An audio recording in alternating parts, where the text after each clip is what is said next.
What is up, ladies and gentlemen? It is Cjthecheesedj here, and we are back on the Scorched Earth map with the Phoenix. Yes, I know, we're a tad bit late, but today we're going to try and take a little bit more of an insight into the looks and stats of the Phoenix. Now, since the updates have come out, the Phoenix has been buffed quite a bit, so it does have a lot more carry weight. Its food consumption has also been reduced, so there's a whole heap of things that have come along in time with the Phoenix to add to it. Now we're going to try and tame this guy up. Now if you don't know already, you've pretty much got to set this guy on fire. And the most efficient way to tame these guys up is using a wyvern. Now you do have the option of using flame arrows and flamethrowers and the oil jar and flame arrow combo. However, none of them are more efficient than the wyvern. The wyvern is easily the most efficient. Now, when you're trying to tame this guy up, don't be too worried about hitting him too many times, because he does not take any extra damage, nor does he lose taming effectiveness from being hit multiple times with a flamethrower attack. Now, if we try and get, can we see this guy's level? Where is he? Come here. Okay, we're gonna have to get closer. So yeah, so you pretty much, and also it doesn't drop while you hit him. So he is actually rather close to the ground at the moment, which is surprisingly. Normally these guys stay really high in the air.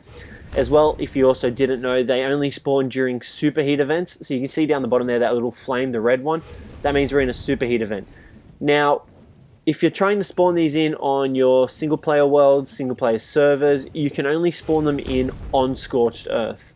Even if you try and transfer them over, they won't work. They can only be spawned in during a superheat event. So even if you are in your single player world with access to commands, you still need to activate the command to be able to initiate the superheat event, which is what we've done today.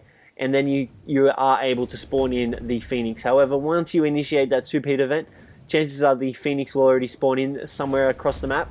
It's just a matter of finding him. So this guy is a very tedious tame. We've got our boosted rates up to, I think, 5 times tame. And you can see that he's taken quite a bit of time. Now, as well as this, you are, I believe I did read it somewhere, that you are able to actually tame this guy once he turns into ashes, if you have initiated the tame. You can actually set his ashes on fire and finish the tame off if he despawns before the superheat event is over. So there's always that little nifty trick in there to use as well. Now, this guy obviously is going to take a while to tame up, so we'll be back. So the Phoenix has just turned into a pile of ashes. That was a level 4 that we were actually trying to tame up. And we were hitting it non-stop, and we didn't tame it up. So you're going to have to be really careful with this guy, and you're going to have a lot of patience with him, because he will take a really long time to tame. Now, we're trying to find his ashes. It looks a little bit difficult to see. It doesn't look like we'll be able to find them. Alrighty, so you can see here we finally have a Phoenix. These ones were spawned in and force tamed. Now, that level 4 one we tried taming up, that was getting us nowhere. Like, you know, you saw us there shooting it with the fire wyvern. It was there for a solid 5 minutes just circling around it, shooting flyer at it, and yeah, it didn't tame up. It was a level 4. Now, these guys here are 180. We've got 3 of them over there. Sorry, 3 altogether, because we're going to test their maximum melee damage as well. Now, you can see here you don't require a saddle to ride them, and they actually don't provide any hypothermal installation either, which is really strange considering they're on fire, and your Tushy is probably on fire too. Now, as well as that, they've got 3 attacks. 4 technically, I think. Yes, 4 attacks. So we have a fireball attack here, which you can see here. Now, you won't actually see any damage from that. All it does is a damage over time. If we come down closely and look at the morel tops, you will start to see the blood marks on him. You can see on his tail there, he's starting to get the blood marks. Now, if we fire another fireball at him, it will kill him pretty much, because it does damage over time. It doesn't show the damage, but it's a percentage of their melee damage. You can see there, he's pretty much dead, the poor guy. Okay, this must be a really high Morellatops, because this is failing for me. Nope, never mind. And you can see there's a lasting fireball effect that's pretty much left there. Now, his primary attack is a peck bite. Now, this does no fire damage to your target over time, so the damage over time does not apply with the peck attack. However, it is a pretty powerful attack. Now, as well as that, you can't use this attack to harvest the rocks. You can use it to harvest obviously the corpses of the dinos that you kill, But to harvest rocks and metal nodes, which the Phoenix is able to do, you are going to use his secondary attack, which for console users is the left trigger, and we need to find some actual rocks to be able to use this on. You can see here, okay, come on rocks, cooperate with me today. So he also has another attack, which is your main attack that you're going to be using to gather metal nodes and rocks if you choose to use the Phoenix for that. And for console users, it is the right stick trigger. You want to click that down and you can see we harvest rock, flint, and metal once you find metal nodes. Now, as well as that, this guy obviously cooks up the metal in his inventory. He's super heated, and he also cooks raw meat in his inventory, which is really useful in case you're on the go and you're trying to heal yourself by eating food like I am at the moment. Now, his final attack, which is by far the most impressive, is a really big dash attack. Now, you can see here we're using it. So for console users, it's the X button. You hold that down, or the X button, or I think it's A on the Xbox. And you can see it pretty much sends you into a soaring flight and you just bolt past everything. It's really impressive. You can turn with it. However, it is slightly harder to turn because of the turning radius. And this also deals damage to enemy dinos. Now, if you come down a bit closer to the ground, we might have to jump off here for a sec to regain some stamina. Now, we're just regaining some stamina, and another fact that I forgot to mention as well is that this guy poops silica pearls. That's right, silica pearls. He doesn't poop. Silica pearls is what he poops. Now, these are useful if, obviously, on Scorched Earth, it's a little bit harder to find silica pearls everywhere. So this guy is useful for bringing out some silica pearls for yourself. If you ever want to get a lot of silica pearls, just force feed him some meat. Now, you can see all those dinos down here. If we launch a fireball at him, okay, we'll launch a fireball at the rock instead. We'll actually dash past them, and you'll see that we can actually damage them without even hitting them with our fire attack.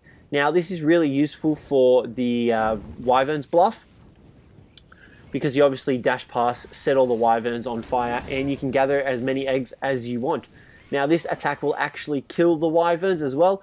Obviously, it's going to take a bit of time, but you will be able to kill them with this attack, which is really impressive. Now you can see that we've just ignited the Sabertooth, and these guys are actually taking damage that you can see. So they're taking 40 DPS.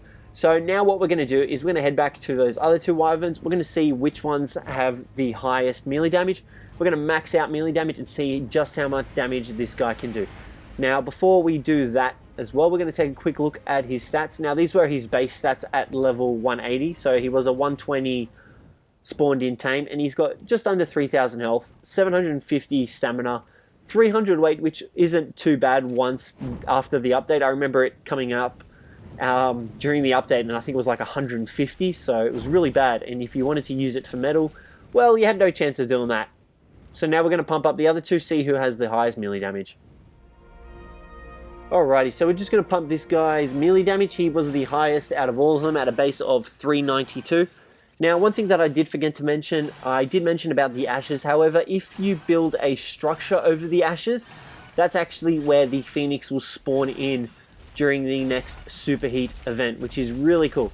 Now, you're going to want to build it at least 5 high because it will spawn in above the ashes, not in the ashes. So you're going to want to trap it in there.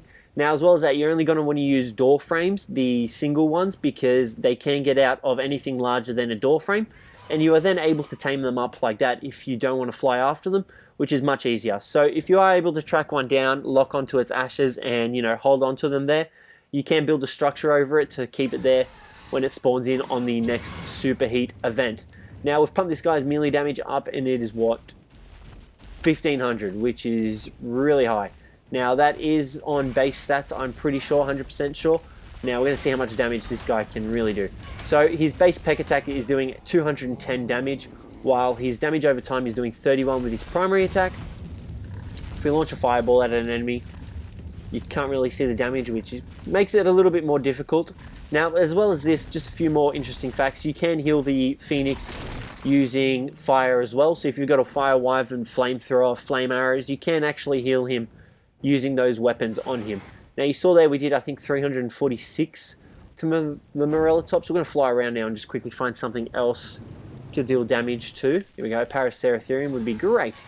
So 210 to an oil jug bug. So that's the peck attack. Now, it does increase the harvest amount as well as would be expected.